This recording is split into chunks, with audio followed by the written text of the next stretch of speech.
Hello, everyone, and welcome back to Big Sam's Long Balls podcast with me, Dan. Now, in this video, I am going to be doing the build up for Liverpool at home to newly promoted Bournemouth. Now, it sounds pretty sad to say, fourth game into the season, this is becoming a bit of a must win, really, for Liverpool after two draws and then a defeat to the old rival on Monday night. So it's been a pretty shocking start for my beloved Reds.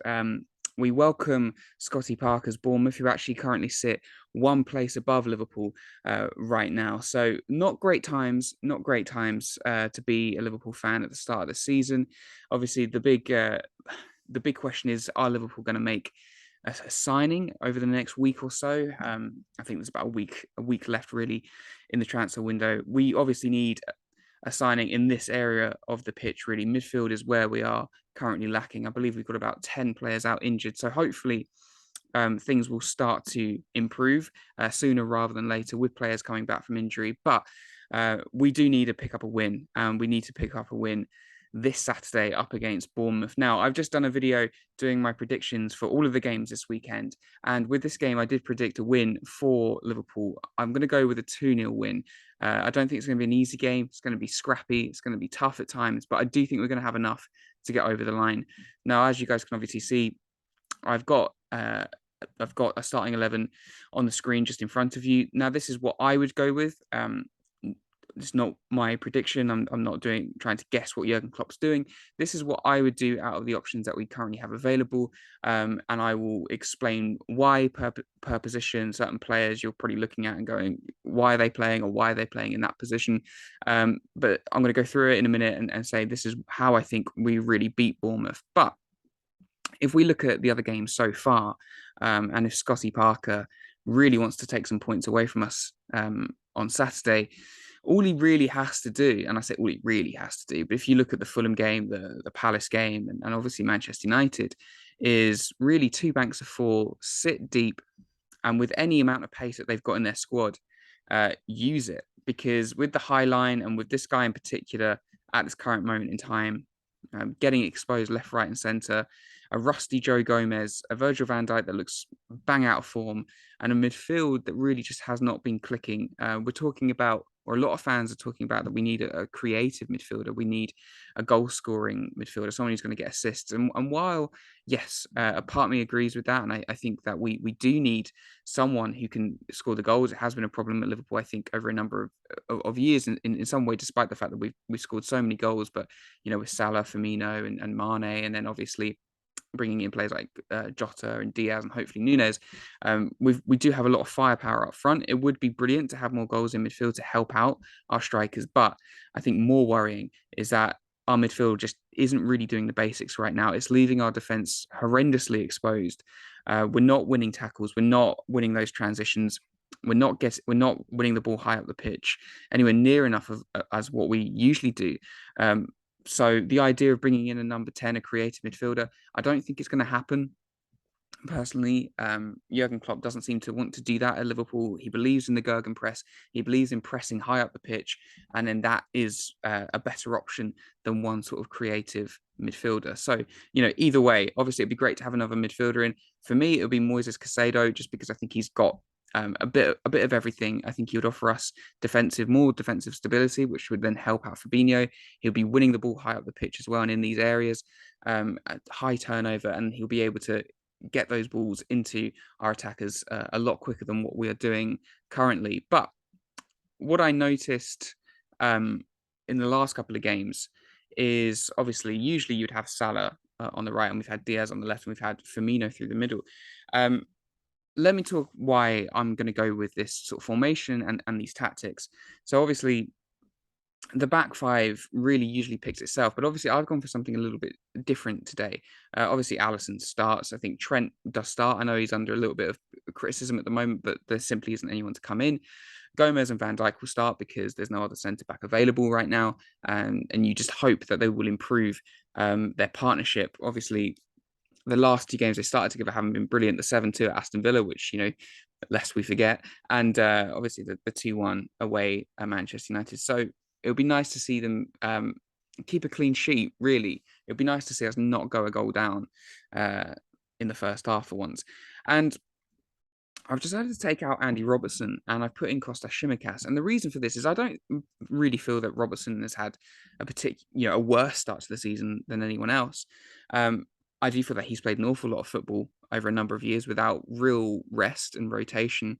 We do have a very capable player in Kostas Tsimikas, but with Robertson, when Robertson was here, we say we have Mane here, what would often happen a lot is Firmino would play here, he would drop deep, and both Salah and Mane would cut into the box. And what that would allow would be Robertson up and down this flank. He could do it for 90 minutes, he could do it for 120 minutes. The guy's engine is genuinely incredible.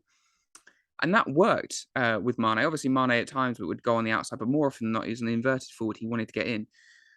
I love this guy. I love Diaz, watching him play. He's so silky. He can beat fullbacks with ease at times. But he is incredibly frustrating on the left-hand side right now. And tactics seem to have changed since last season. I think the idea really is to have Nunez or potentially Jota up here, probably playing more on the shoulder. And in doing so, Salah and Diaz have gone wider. And then the hope, I think, is for a creative midfielder, probably an Elliott, potentially a Thiago when he's fit, to really then sort of come into these positions and be quite deadly. Okay, these are new tactics from what I've seen, and obviously we'll have to give it some time to really bed in, and obviously time for Nunez to have a consecutive run of games without headbutting someone, and obviously a chance for Jota to really come back into the side. However, I do find it a little bit frustrating because I don't want Salah out here. I don't want him really just getting wider and wider. I want him in the box. He's our best finisher. He's our most consistent goal scorer. Now, obviously, he's not just going to spend the majority of his time out here, but for all of these games that we've seen so far, the common theme is both Diaz and Salah are just out wide. And then what we're seeing is Trent sort of moving into more of a midfield role. Whoever the right sided midfielder is, usually Elliott, would be sort of playing as a winger. And that's why this right hand side is getting so exposed. And there's also another reason why I've gone with Tsimikas, because I put Carvalho on the left hand side, but let's just imagine it's Diaz for a minute. Like I've said with Diaz, he's staying on this touchline. He's really just staying out wide. And what that does is I think it blocks Robertson's runs. What Robertson loves to do is make that overlapping run, and he will do it for 90 minutes, like I said. Half the time, Mane will pass it to him. He'll get here. He'll be able to pull it back to the byline, and hopefully someone will be able to finish. If not, Mane will use him as a decoy, cut inside, and he's got a goal-scoring opportunity. Now, Diaz doesn't want to do that a lot of the time. Sometimes he will, but most of the time, he wants to go on the outside, from what I've seen so far at his time at Liverpool. And I think that's really troubling Robertson a little bit because he doesn't know when to make those overlapping runs. He doesn't know, he's getting into those positions, but when Diaz goes on the outside, Robertson looks a little bit lost. So he's just sort of hovering back here. And the thing with Robertson is we know how good he is. He's a lionheart in our defense, but I wouldn't say he's the most technically gifted player, and he certainly doesn't have a right foot. And this is where Tsimikas comes in, because this isn't a case of Tsimikas being better than Robertson or Robertson being better. It's about what's fitting the system. And if we've got a wide man who's sticking out wide, and you want your fullback to either overlap or make those runs on the inside and get into the box, then you need a fullback who is good with both feet. And Tsimikas, I'm not going to say he's better than Robertson, but perhaps with these tactics in these situations of games, I think he's got a better touch. I think he's probably a technically stronger player than Robertson. So in these positions, if Diaz goes on the overlap, then I would have more faith that Tsimikas will be a little bit more comfortable cutting on the inside and using that right foot of his more than, say, a Robertson. It'll just also be interesting just to freshen things up. Tsimikas deserves an opportunity, so I'd like to see him start. As for midfield, we took out Fabinho in the last game. That instantly proved to be, a real negative. Jordan Henderson really struggled in that number 6. I personally thought he would be okay in that number 6 role. Maybe he will as the season progresses. I think, to be fair, away at Manchester United is an incredibly difficult game. I know United have had a couple of poor performances so far this season, and I know they're not the best team in the world, but they do have pace. And once they win that ball high up the pitch, they can punish you. And I just felt really sorry for Jordan Henderson that unfortunately I think both goals really came from a couple of his mistakes. So Fabinho definitely comes in. I've decided to move these guys around a little bit because Henderson either plays on the 6 or he plays on the right-hand side. He doesn't really play on the left-hand side of a midfield 3 here. What we've seen from Jordan Henderson a lot, usually it'll be Trent Alexander-Arnold or whoever in this area. They might put it back and Henderson will be in this position. What we like to see is a first-time cross to the back post. Sometimes it works. A lot of the time it can be quite frustrating, but he won't be doing that here. And again, it would just probably slow our pattern of play down. Harvey Elliott, I highly rate. I think he's a very, very talented footballer. Okay, we've seen him a lot on this right-hand side here, but actually I'd like to see him on the left, personally on his favorite on his favored foot, left-hand side. I do think we've got a lot of players, whether it's Salah or Elliott here or Diaz here, players are having to cut inside really to shoot. So for Elliott to whip a ball in or to create a chance, he's got to constantly cut inside. So I do feel that maybe Henderson on this right-hand side, he will offer a little bit more protection for Trent. And then maybe Elliott won't offer as much protection, but then you put that onus on Van Dijk in particular. He's playing poorly at this moment in time, and you say, look, you need to up your game. I need you to sort of really man this sort of area of the pitch and step up. So an opportunity really, I think for Elliott rather, to play on this left hand side and make it his own area. This is where Thiago plays when fit, and I said in a video the other day, I'd really like to see these two players rotate in and out with each other. So actually, I'd be happy to see Elliott in a midfield three on the left hand side, just see what he can do. Also, I would actually put Carvalho on the left hand side, and I've really mixed up the attack here. A lot of talk has been about putting Mo Salah through the middle. Originally, I thought, no, I would rather not see that. But if he's going to keep staying out wide, then yeah, I'd be happy to see him through the middle. He'll play on the shoulder or on the last shoulder of the. I can't speak. He'll play on the shoulder of the last defender. There's no doubt he'll want to get in behind. Carvalho from his cameo against Manchester United was really one of the only positives in that game. He gets the ball, he runs at you. I think he's got the quality to either go on the outside or to go on the inside. And when he gets in these positions, he wants to shoot. Something that I think, I love Diaz, but at times he doesn't seem to have. I wouldn't say he had that drive, but he's not getting into the penalty box as much as what we would like. I'm really struggling to speak. I don't know why. So I would have Carvalho start. I wouldn't. A lot of people say, I'd like to see a midfield three of Fabinho, Elliott, Carvalho. That's not going to happen. Not in the Premier League. Not under Jurgen Klopp. They're going to have to learn. They're going to have to grow physically and technically for that to happen. And actually, from what I've seen from him so far, I really like him. I want to see him as far up the pitch as possible. It's a fresh left-hand side for me. Carvalho's left wing, Elliott just behind him in the 8 role, and Shimikas as fullback. I like this. I like what I see here. Salah through the middle and Diaz on that right-hand side, because as I said, if he's spending the majority of his time out wide, then get him on that right-hand side, full of energy. Look, these guys can rotate with each other. What I've seen so far in some of these games is everyone's been quite rigid. Salah staying out wide, Diaz is staying out wide. Firmino was shocking against Manchester United. I don't understand the tactics whatsoever for him. I know he's a player that traditionally likes to drop deep. Of course, he would drop deep and our wingers would turn into inverted forwards and getting behind. But there's a difference between dropping deep and playing as a third centre-back. He was like here for most of the game against Manchester United. He was almost deeper than Jordan Henderson, who was our defensive midfielder. It made no sense. And, I get your natural game and wanting to drop deep, but it almost looked tactical to me because I never saw any of the coaches telling Firmino to push up or to move position. It seemed very, very weird to me. And last season, we saw Firmino much more in these positions when he did play. Obviously, he didn't play a lot last season, but when he did, he was getting more into the box and getting into more attacking positions. So I don't really understand how you can go from that, to looking more like a normal number 9 to suddenly being, a third centre back. It was really, really strange to me. So I would put Mo Salah through the middle. I'd have Diaz on that right hand side because again, I think it would offer more protection for Trent. We can all talk about Trent having a bad start to the season, being exposed left, right, and centre. He's playing this high line, so all of our defenders are really struggling. The midfield aren't helping out as we've seen. But I think putting Henderson here, go back to the old tactics, allow Trent to bomb forward. Henderson can then sort of slot in here, play that sort of right back role. Get Diaz. He can go on the outside. He can also go on the inside. If he's constantly going on the outside, then Trent Alexander-Arnold doesn't necessarily have to go on the overlap. Once he gets into these positions, if Diaz is going out wide, you can get Trent to cut inside. And that's where he can be deadly. If you're making that forward run, a chance for Salah to get in behind, for Carvalho to then get in behind.